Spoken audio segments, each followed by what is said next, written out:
Good morning, ladies and gentlemen. I come here again present to you a beautiful industrial track and lovely set of panelists, veterans in the field of wellness. I have with me the lovely lady, Dr. Vandana Nair, CEO, Eltrade Wellness Private Limited Institutions. She is armed with a PhD in Industrial Organization Psychology from Central Michigan University, USA, and some teaching and consulting experience too. She returned to India and did her corporate thing, which is with Hindustan Unilever Limited in various roles. She also had a lot of roles with and heading HR with a young IT company as an entrepreneurship called it and set it as Cocoon in 2000 to support small, medium, and large organization in their growth and transformation from strategic talent management and development perspectives. She has also done the consulting work with the social sector organization, which led to the birth of FICIS in 2012, an organization that builds and focuses on building capacity in social sectors of the organizations and of the varied leaders. At FICIS, she works in close with the partnership with Indian Institute of Management Bangalore to build organizational and leadership capabilities of changes and the change makers across India. The beautiful lady is also mother to two beautiful girls, and she's an avid reader. We can obviously make her from the lot of books that we see behind her. Also, she teaches a very beautiful classical Indian dance form, which is called Mohiniyattam. Welcome, Dr. Vandana Nair. Thank you. I also have a wonderful set of panelists with me. Let me take honor and privilege to introduce each one of you to them very briefly. I'll start with industry professional, Dr. Karthikeyan Srinivasan. He's the co-founder and psychometric officer at Yeta Solutions Private Limited. Welcome, sir. I also have institution professional, Dr. Binoy Joseph, Principal, Rajgiri College of Social Sciences. The youth professional, I have Miss Varsha Ribello, very youthful and a beautiful lady again, career counselor and a trainer at iDream Career. And the last, youth student, Viveka Shri Munaswamy, student at SDM College of Naturopathy and Yogic Science. Welcome all. It's wonderful to have all of you all at this session and beginning this track, Wellness. Over to you, Miss Vandana Nair. Thanks so much, Deepika. There's an important qualifier that I should add here, which sort of allows me to be part of this august forum. I'm also CEO of Eltrade Wellness Private Limited. We provide at-home health, wellness, and concierge services to senior citizens across Bangalore, Kochi, and Palakkad. And our focus as an organization has been on holistic wellness, which is so critical for elder well-being. So, and this is an organization I set up 5 years ago. Delighted to have all of you here, Professor Binoy, Karthikeyan, Varsha, and of course, the lovely Viveka. So the wellness industry is rather broad, and it often sort of intersects with health very, very strongly. I know that this group has already covered at some point over the past 2 weeks a more detailed session on health and healthcare. And so I would really like to draw the lens and the focus onto wellness. Yeah. So what all does wellness encompass? Wellness really means anything to do with overall physical, mental, emotional well-being of the individual. Yeah?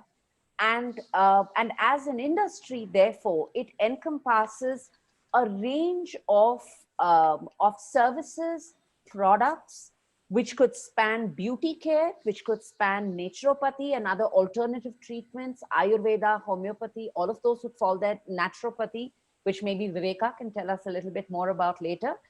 Healthy eating is becoming a big industry today with the increased focus on health foods, vegan foods, non-gluten foods.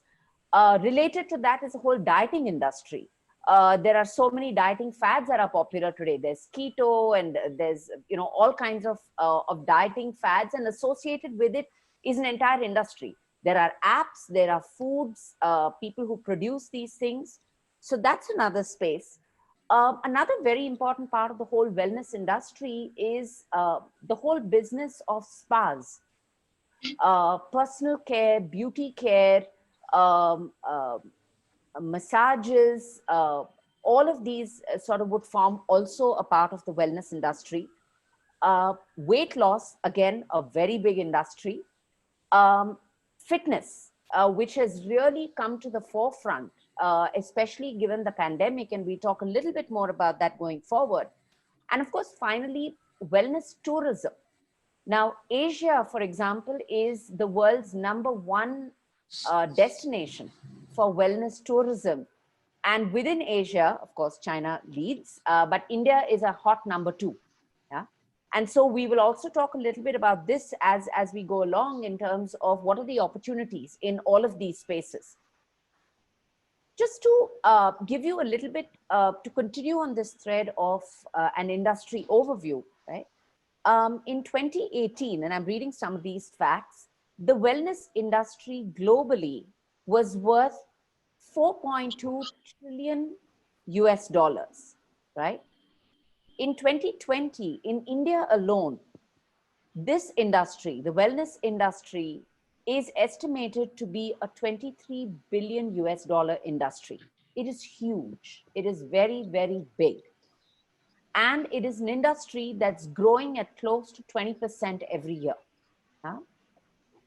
Here's another interesting piece of data. Beauty and wellness are going to generate 1.42 crore jobs by 2022. And this industry, beauty and wellness, is the fastest growing job creator in India today. So extremely compelling reasons for all of you who are watching this to sort of pay close attention to what the panelists here are going to share with you today. Because this is a rich and vibrant opportunity for the youth of our country to really look at when they look at careers going forward. Okay. You know, while I rattled off a whole number of different industries and offshoots and so on that are prevalent in this segment, I'd broadly like to cluster it under two headings, which really has to do with physical well-being, and then there's mental and emotional well-being, right? The bulk of the industry really focuses on physical well-being, whether it's food, beauty, fitness, bulk of it focuses here. There's a small segment that focuses on psychological, emotional, and mental well-being. And that's something that Varsha will throw a little more light on as we go forward, which really has to do with the arena of counseling. Yeah? Let's look at what's making this industry so hot right now. Yeah? So there are four key drivers that are sort of anchoring and building momentum in this industry. The first is the whole fad around healthy eating, but maybe this is about the right point to sort of pull back and set the whole focus on wellness, the accelerated focus on wellness in the context of the pandemic. The one thing that the current scenario has really thrown into very sharp focus is the need for holistic well-being and wellness. There has been an inordinate spike in, for example, the sale of vitamin C tablets, which boosts general immunity. In the usage of products, natural products, that again boost immunity, whether it's Amla and Triphala, whether it's doing meditation, whether it's focusing more on fitness and health and what you can do at home. Because now it's no longer about going to the gym, right? It's about what can I do to stay fit at home.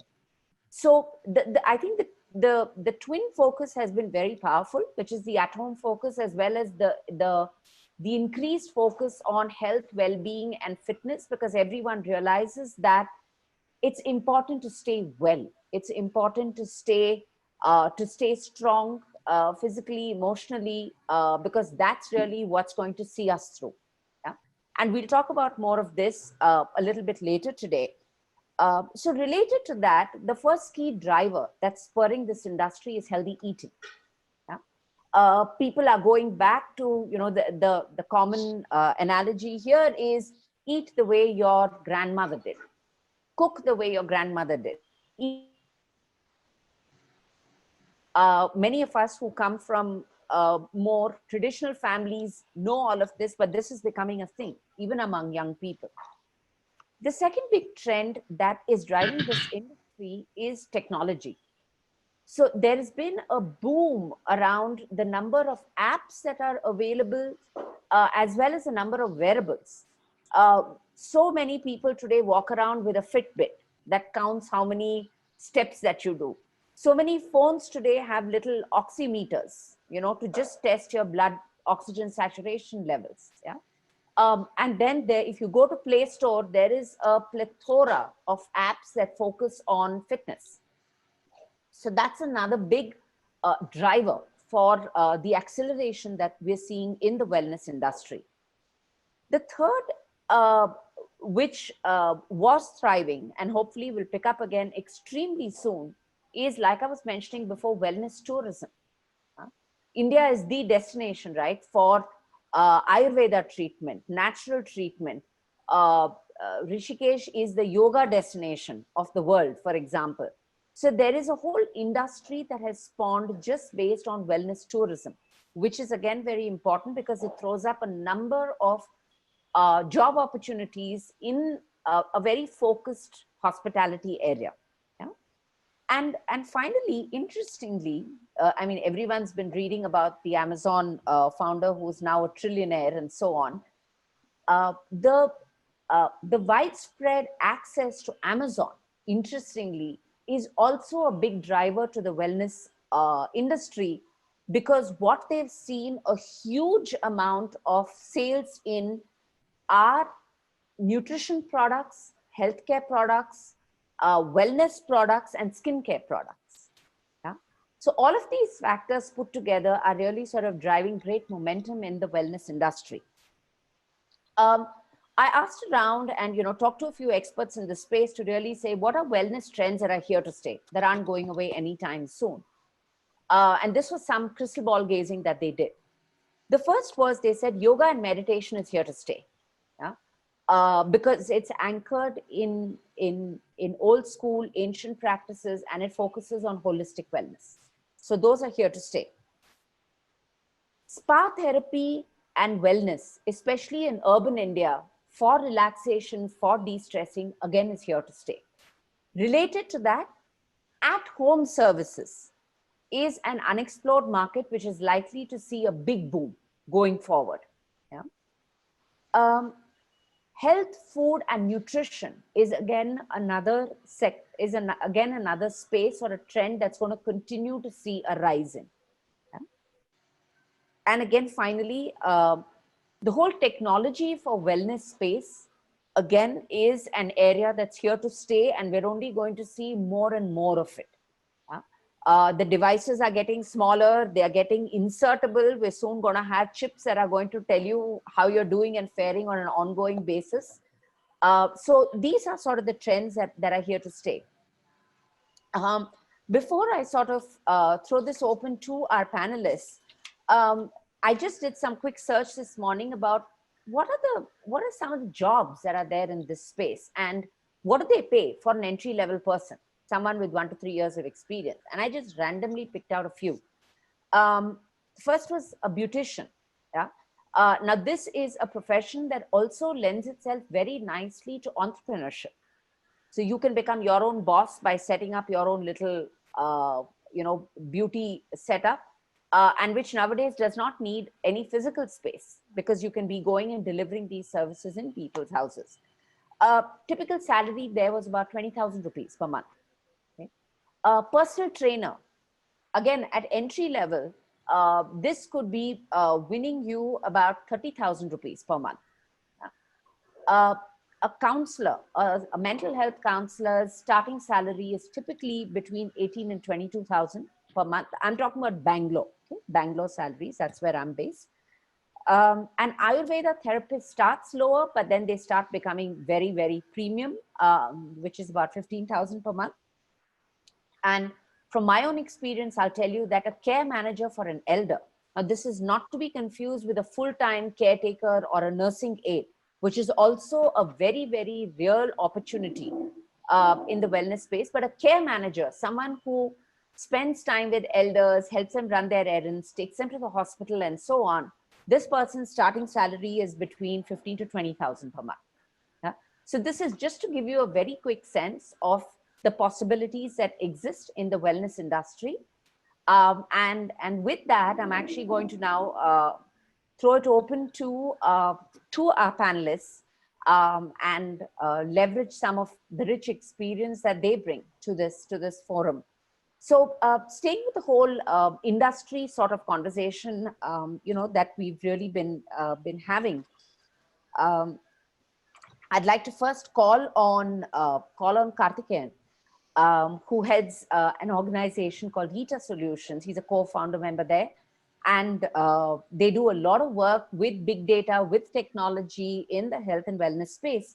So would really like to hear your thoughts on, there's a role that's increasingly becoming popular called a wellness expert, right?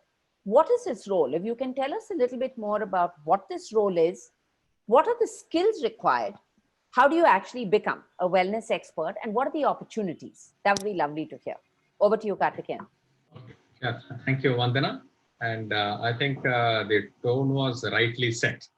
As you said, it has to be a holistic wellness. Wellness is not like, okay, just one part of it. Okay, as a human being, okay, holistically, how can we actually improve our quality of life, quality of wellness? Okay, it takes me back, soon after completing my psychology, my PhD in psychology, I was working in a clinic along with my professor. Just a few of those HR managers, those who came said, Doc, okay, why don't you come and actually look at some of these people, those who are not well. Okay, so we just went there, and it so happened that from clinic, I was pulled into organization. They said, we need you. So when I entered an organization, I really did not know what a psychologist would do. I'm talking about 90s. Now, just then they said that, yes, while there is something called, okay, organizational psychology, at the end of the day, what are we doing is making people better, making people feel better within the organization.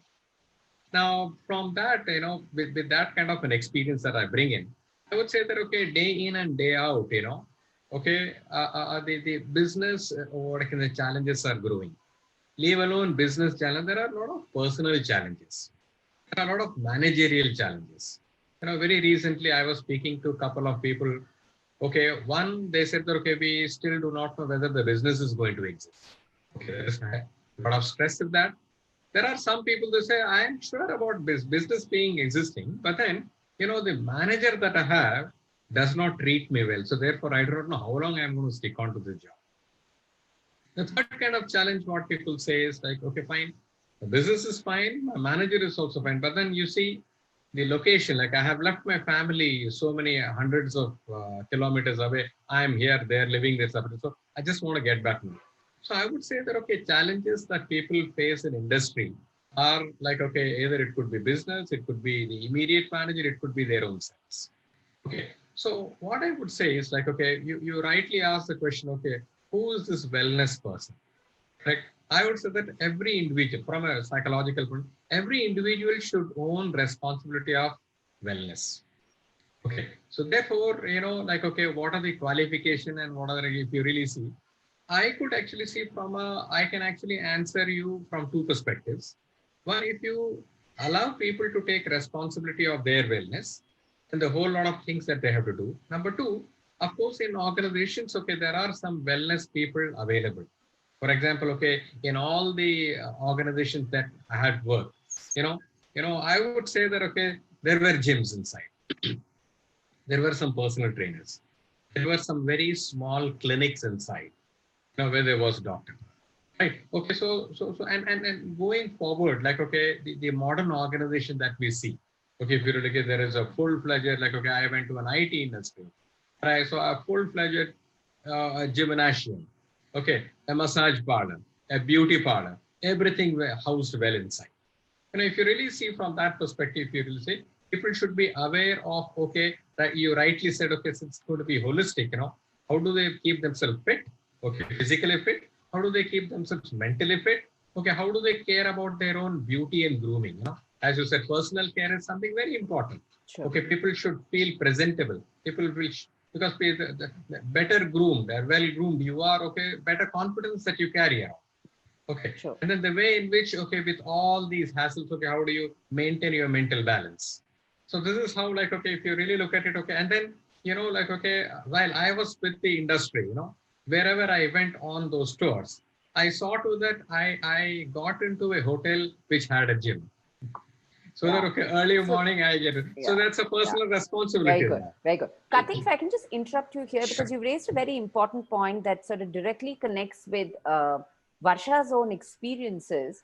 Varsha is a career counselor, and in her 20 odd years of experience, she has counseled over 5,000 people.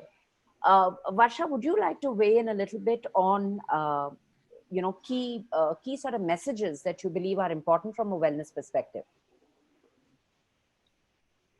You're on mute. Would you unmute yourself? Uh, Thank you. so since I interact with the youth, typically starting from grade 9 onwards, when they connect with us, a lot of issues that we face with them is that there is certain things which over a period of time you realize are very important in life. So first thing that I would actually feel that youth need to focus on is being conscious about their own time. So time management is something that is really lacking with the youth, and we need to help them understand how being conscious of your own time is important. Because everybody hears the saying time and tide wait for no man, but it's only later you realize, oh, okay, really, I mean, things have gone and I've not done anything about it. So that's one space which we need to really get them working on. Again, the second thing that I realized that there are too many distractions around them to get focused. That's a big space that they need to work on, and where it means your mental focus needs to be really very strong, because distractions around are tremendous. The most common thing that I come across is that my child is spending endless hours on a mobile playing a game, right? And sometimes I come back to asking, I mean, you have given him a phone, a high-end phone having all the things in it. Understand what is essential for your child at what point of time. So these things become so important. Now, um, if we when we talk about planning, students also plan for a career. They say, okay, this is what I want to do. What is the next thing you want to do? What is a backup plan? Absolutely no thought about it. So these things then coming head on to you at that point of time where my admissions are closing and I don't know what to do, it becomes a big stress issue. And we've had incidents after that because I did not get admission into the college of my choice. I did not get my subjects. So these things need a little bit of planning, which makes a lot of sense in the long run. And I think if the earlier a child learns time management, it is a skill you've learned for life. Is going to stand you in good stead in the time to come. So that becomes absolutely critical. And another very important factor that I realized is that communication skills are dying. Even in the family itself, there is no communication happening. We have siblings sending messages to each other, family groups that are there on WhatsApp or whatever else. And instead of sitting across the table and talking, we have people sending messages to each other in a family. So the great skill of communication does not come across through a message or a WhatsApp. What your body talks, what your face talks, your mental space that is there needs to take in all this kind of stuff, the reactions that are there.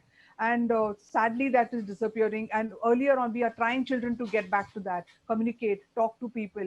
Because I think we grew up in a space where we could talk to people. If you faced a problem, you could go and tell somebody. Now, with a nuclear family, that is becoming difficult. So they would rather send a message to somebody. But that somebody may not be the best person to guide you. There are apps, like you said, countless apps, but really, is there somebody physically there to address your problem at that point of time? That becomes very important. That app cannot give you a solution to a lot of problems that the youth are facing. And this is something that is so prevalent in our time and is going to keep getting more. We need people to guide these youth through these kind of trying phases that they have. Like, I have kids right now who are stuck up with college admissions for various reasons. Did not know the processes, did not follow the processes, marks were an issue. On a daily basis, I'm talking to a dozen kids, sorting these issues with them. And True. it's high stress levels for them. They don't know where it's going to take them. Am I getting admission in a college? All these kind of issues that come affect the mental well-being of a human being. Simple. Great, great. Thank you. That was very helpful. And now it's a perfect segue for Professor Binoy, who's the principal of the Rajgiri College of Social Sciences. Welcome, Professor. Would love to hear from Professor Binoy Joseph about uh, his thoughts on, because he deals with students who are doing bachelor's degrees, and therefore his thoughts on uh, how should they be preparing themselves as they embark on a world, into a world of jobs and careers, and any comments on what can they do to better prepare themselves, and what can the education system do to better equip students. Professor, would you unmute yourself, sir? Thank you, Vandana. Pleasure. Yeah. So having listened to you and Karthikeyan and Varsha, so and the role assigned to me, Rajagiri College of Social Sciences Autonomous is one of the prestigious colleges in this part of the country. We are ranked 28th by the National Institute of Ranking Framework, MHRD, Government of India, and a NAC rating of 3.7 upon 4. And if you ask me, wellness is an important priority for our college. And student success in college is valued by faculty, by staff, by parents, and by students themselves. While single strategy will not guarantee a student success, it is clear that students benefit from having healthy attitudes and wellness skills, both during their college years and throughout their life. Now, wellness related barriers and obstacles can directly or indirectly result in academic non-success, behavioral problems, and attrition. So those working with the college students, like faculty members, counselors, mentors, and even parents, have the opportunity to address a wide range of wellness issues affecting student success. Now, those interested can address the student issues, especially from the student wellness, from a proactive or a reactive perspective. Now, proactive efforts help shape the campus environment to promote healthy decision making by students, and also to acquaint students with a mixture of them to access a range of services and stimuli to maximize their own potential. So this is most important. If they have a proactive wellness perspective, they will be able to leverage their potential to a great extent while they are a student, maybe doing an undergraduate program for 3 years or 4 years, or maybe a postgraduate program for 2 years. Whereas reactive efforts can help identify problems before they emerge and refer students to appropriate specialists as needed. Maybe most of you mentioned before, now gaming or internet addiction is a common thing among students these days. And in Rajagiri College, our psychology department is having an internet addiction clinic. And it's quite interesting that more than the students, the parents are approaching us for help, because no, my son or my daughter is addicted to PUBG, and he spent hours and hours playing this at home, and his behavior pattern is changing. He's becoming violent, and he started showing violence to his siblings, his parents.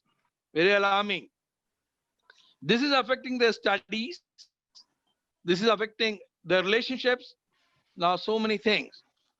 Students have pressing needs of wellness, because this is affecting their academic performance, and mostly, as Varsha said, because of the stress due to various factors, stress about their academic performance, about their healthy relationships, about their relationships with home, now about their extracurricular and co-curricular pressures, anxiety, and as I mentioned before, again, use of technology.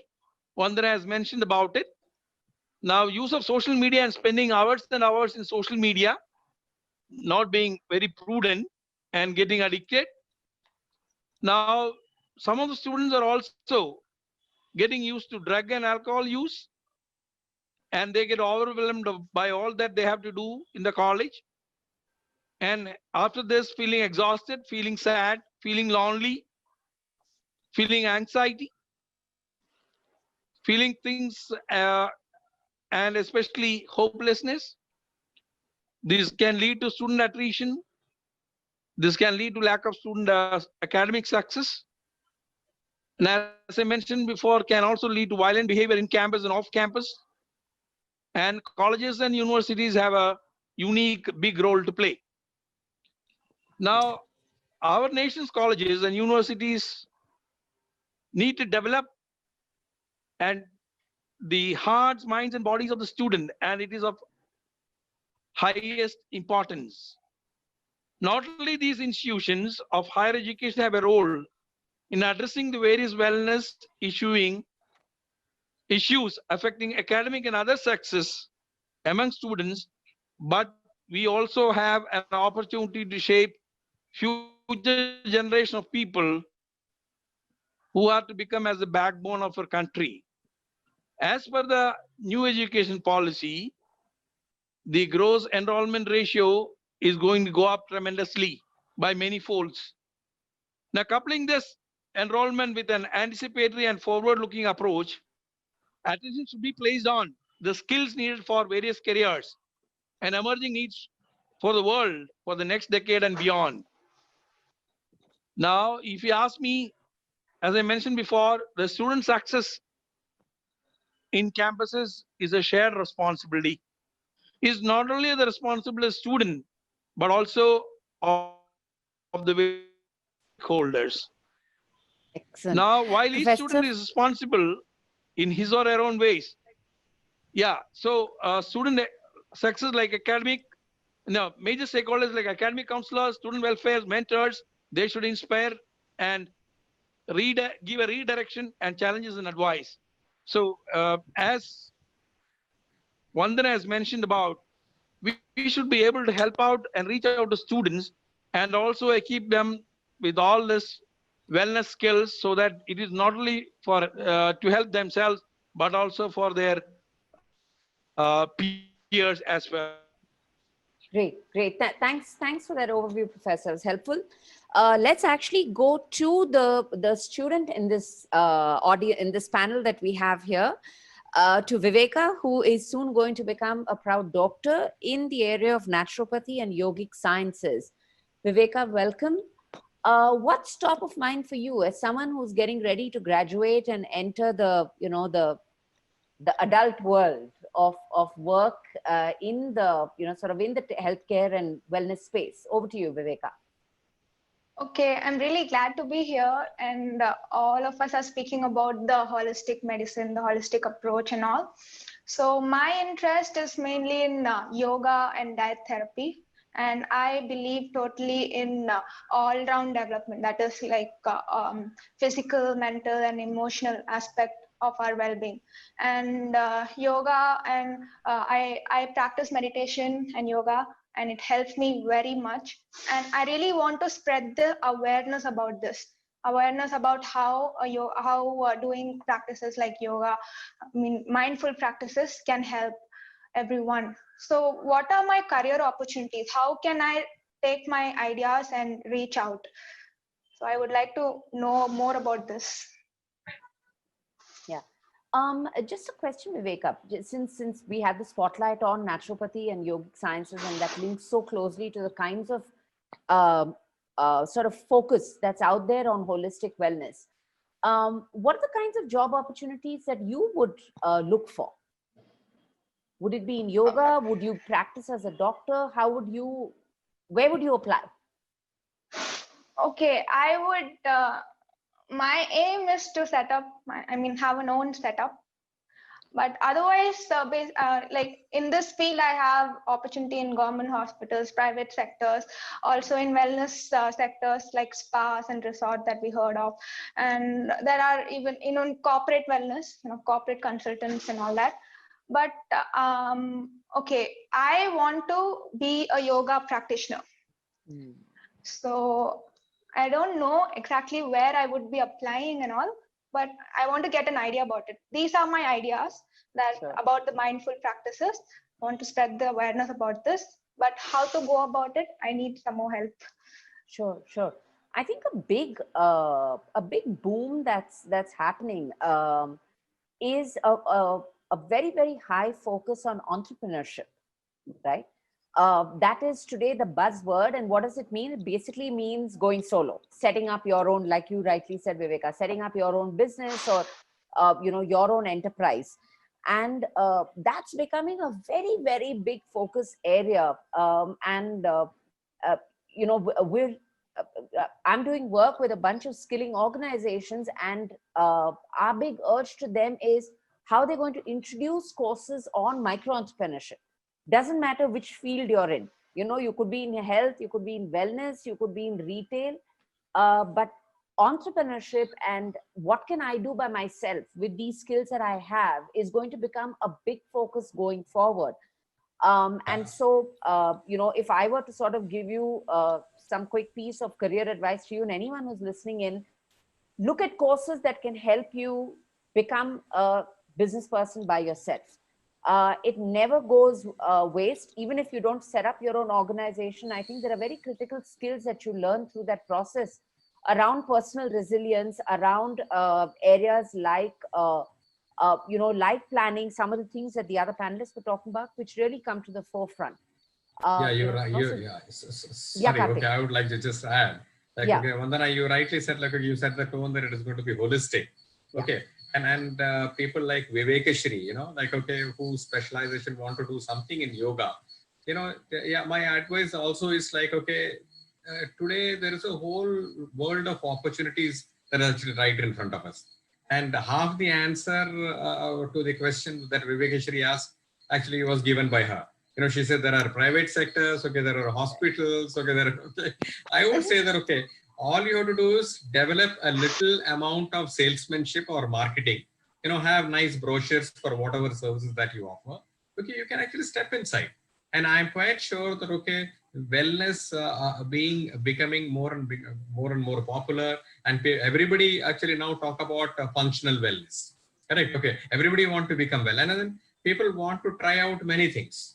And I am quite sure, okay, so say, since I commute between Chennai and Bangalore, and I know that, okay, Bangaloreans, there are many of those who are, they believe in yoga. I could see so many people early morning, they kept taking up their mat and then they go to the. So probably there's a wonderful opportunity. And as Vandana was telling, like, okay, becoming an entrepreneur yourself, okay, develop a product for yourself, okay, keep your offering to at all age groups. Young age group, middle age group, senior age group. If you have such offering, you can actually go and offer it anywhere. Excellent. Thanks. Thank you, Kathy. sir. That's helpful. Yeah. Vivekshri, I have something to say. Yes, sir. So before jumping into being an entrepreneur, as others have suggested, if you want some hands-on experience, you can join my team. We have many value-add programs in yoga, like yoga and meditation, yoga and mindfulness, yoga and well-being, yoga for social workers, yoga for management professionals. So if you want to ensure that you want to build more capacity for you, you can join my team as an employee, and then later you can be an entrepreneur yourself. Fantastic. You even have a job offer, Viveka. Thank Well you, done. sir. Sure, Well I'll done. check that Thanks, out. Binoy. I would like to add something to that. Yeah. Probably the best thing you could do to yourself is work with somebody and then start on your own and understand financial planning very well before you get up into your own setup, because that is one of the key factors into startups, understanding where the money is coming and where it's going. I've seen a lot of people going down because financial planning was not in place. So that would be my request to anyone who wants to start on their own. Work for a couple of years with somebody else and then start on your own. And such lovely advice, Varsha. So well placed, because especially in an industry where a part of it almost veers on the vocation, like beauty does, the whole notion of apprenticeship is so critical to be able to train under someone who's more experienced and leverage their learnings as well as you build your own skill base. So that was extremely well said. Very well said. Great. I'm going to just very quickly ask our three panelists. So Vivek raised my point. I'm sorry? Vivek Sri, that reiterates my point. Come and join my team. Sure, sir. Send After him I'm your done with my send him your questions. resume. Yeah. Okay, very quickly, I'd like to invite each of our three panelists for a very quick 1-minute summary of any parting thoughts before we move into a Q&A section. Varsha? This industry is there to stay. Skills is an important factor in that. Please take all the skills that you can, and you'll be doing a lot for the society with getting this wellness into the forefront. It's an important part of life at any stage in life. The earlier you start on it, the better for you. Thank you. Lovely. Thanks, Varsha. Professor? Okay. Yeah, so we have something called Rajagiri Center for Sustainable Livelihood, Rajagiri Center for Micro Entrepreneurship Development, and Rajagiri Center for Skill Development. Now, one important thing that I would like to highlight during the COVID stages. Now, during COVID times, what we did was we reached out to all these students who got equipped themselves from the short-term skilling. We call it a telephone befriending program, and this was just to alleviate their stress because they are at home, uh, maybe they don't know what will be their future and so on. Now this telephone befriending program has become an all-time hit because now National Institute of Rural Development has asked us to just teach all the other 17 states in India to emulate, and our own state, Kerala Kudumbashree mission, has adopted as a model project. Now if you ask me, this telephone befriending was just to ensure mental well-being. So if you ask me, social workers, HR specialists, huge opportunities. Skill yourself, a counselors, psychologists. Now, if you have done just one project on telephone befriending and used to alleviate the stress and to enhance the well-being, mental well-being especially, if it has become an all-time hit, I would say then there is a huge opportunities in this area, and wellness, especially for the students to improve their academic life balance, just like work-life balance. And being proactive is going to help them to have a holistic well-being. Thanks, Professor. Thank you. Thank you. Karthik? Yeah, I would say that, okay, in industry, like, okay, we were talking about, okay, yoga that actually can change lives. I would say that, okay, still there are a whole lot of these holistic wellness programs, where you touched upon, like fitness is one, athleisure, like, okay, the way in which you can actually make yourself feel better by wearing different type of clothing, right? And then you have active nutrients, then you have beauty and grooming, then you have like, okay, how do we can even advise people on sleeping, okay, and there is a whole lot of, like, okay, how do you travel, or when you travel, what do you do, okay, how do you actually enhance your wellness?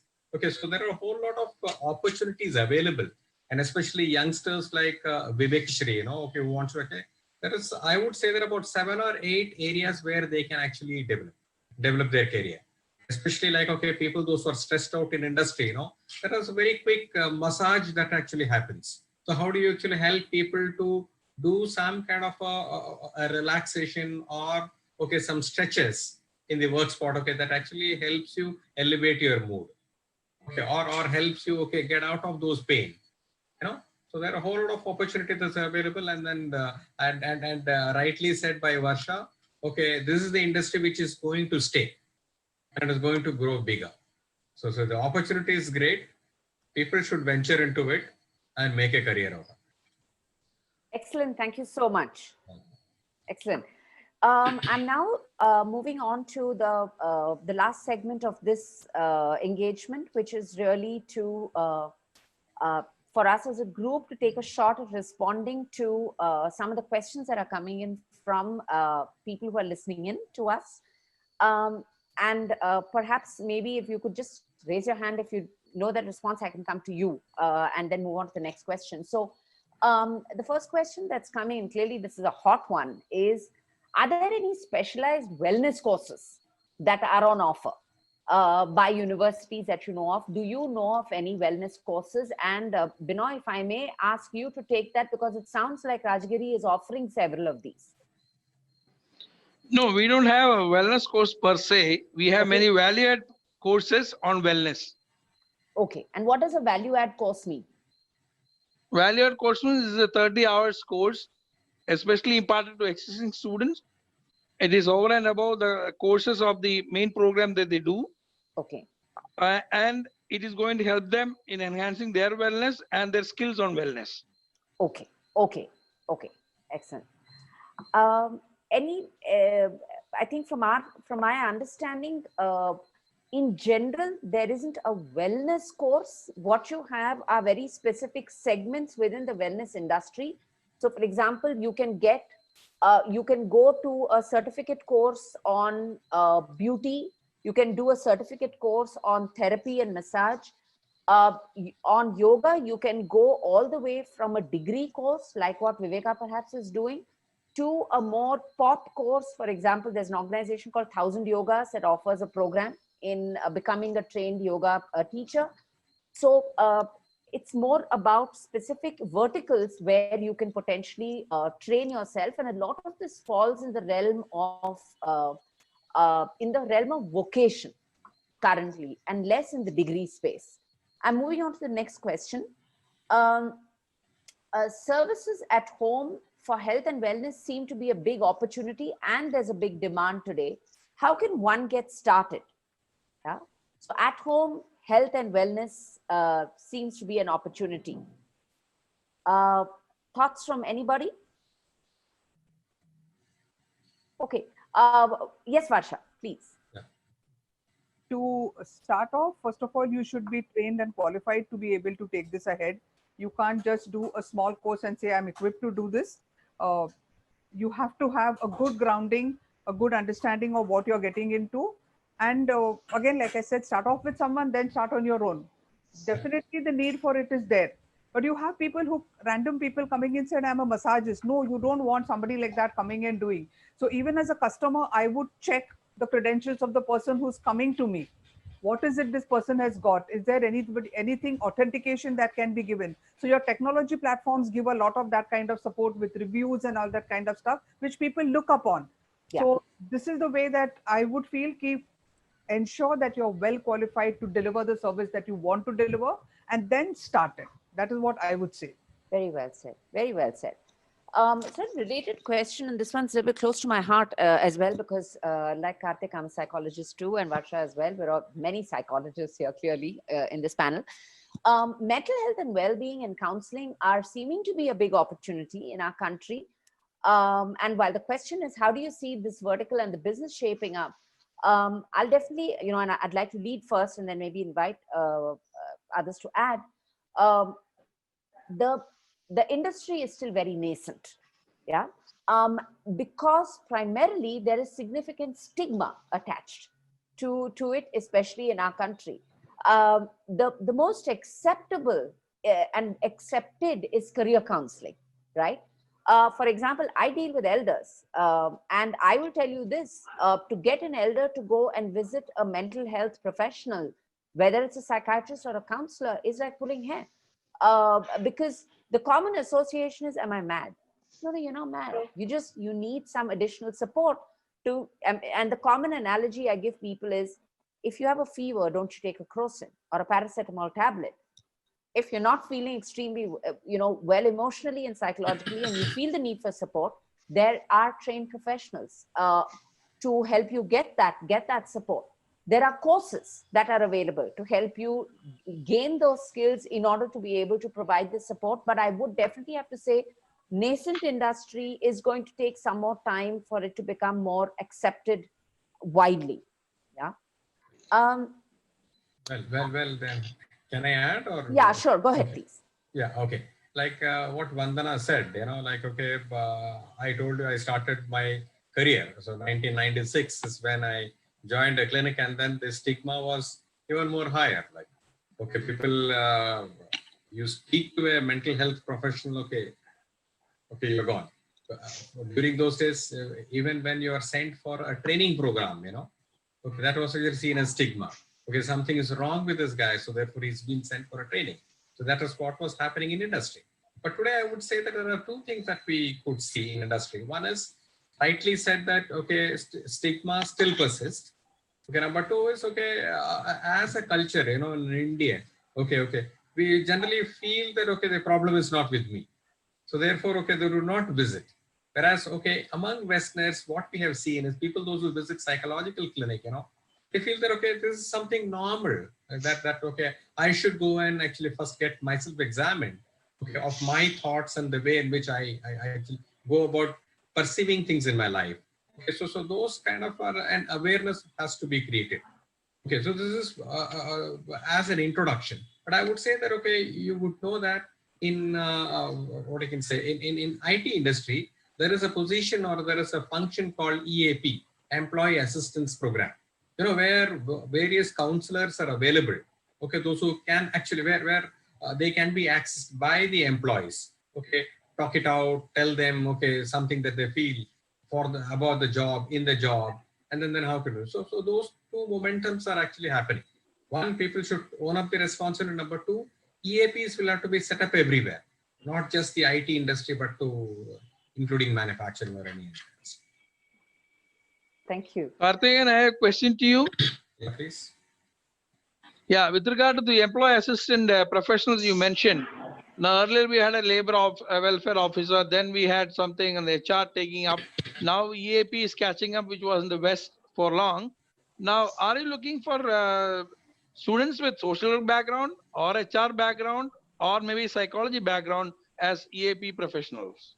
Actually, it is better that they are from psychology background, because, okay, they know the what is it, the way in which a human being, okay, perceives. Number one. Number two, however, just by being a psychologist not enough. Okay, they should have some kind of an awareness of how workflow happens in an industry, so that they understand, okay, what is meant by responsibility, okay, what is reporting, what is the relationship, what are those hassles that happens, So together, okay, they will be able to actually help. Why I insisted on psychologists is, okay, at least they can get into the crux of, okay, they can diagnose to some extent, okay, where lies the problem. Great. Thank you. So you wish to say that it is better that the industry psychologists or occupational psychologists are preferred as EAP? Correct. I fully agree, because I am from a psychologist and I know the difference that I bring in when I was in the industry. I'm going to very quickly actually field this question to Viveka. And while the question is specifically about Ayurveda, where the question is Ayurveda is yet to get its due in the wellness space. I mean, despite having been in this country for centuries and centuries and being one of the oldest known forms of medicine. What are opportunities for youth to pursue in alternative medicine? So you're pursuing alternative medicine, and while your personal passion lies in Ayurveda, in yoga, what would be opportunities to practice naturopathy, for example? First of all, I would like to say that it depends on the person's expertise. The person's like how well the person can make anyone understand and help them in healing. Basically, the healing happens from a doctor can only assist the healing, but the person is healing by himself, right? So, and many of them even they said that the skills like soft skills, those should be good. So there are many opportunities in government sectors. There are, suppose for us, naturopathy department is there. So that is available for us. Private sector still opportunity. They are coming up. The naturopathy section is opening up, and like I said before, so many wellness centers are there, spas, resorts, and all. We can join there, and there are hospitals like nature cure hospitals. So there are a lot of opportunities. It's how you what idea you have and you take forth, and what you want to tell to the people. Excellent. It totally Thanks. depends on the expertise. Thanks, Viveka. Thank you. Wonderful. This actually brings me to a very neat segue into a couple of pieces that I want to raise, which links to the last question that I'm taking for today. Before I just quickly wrap up and hand it back to Deepika to close the session. You made a very interesting point about life skills. And, we've all talked about this. Different people on the panel have alluded to it in the past. what are life skills? So what's easy to understand are functional skills. If I want to practice Ayurveda, I need to understand Ayurvedic medicine, treatment, therapy protocols, etc. But then there is a whole category of what we call life skills, or which people are calling behavioral skills, soft skills, right?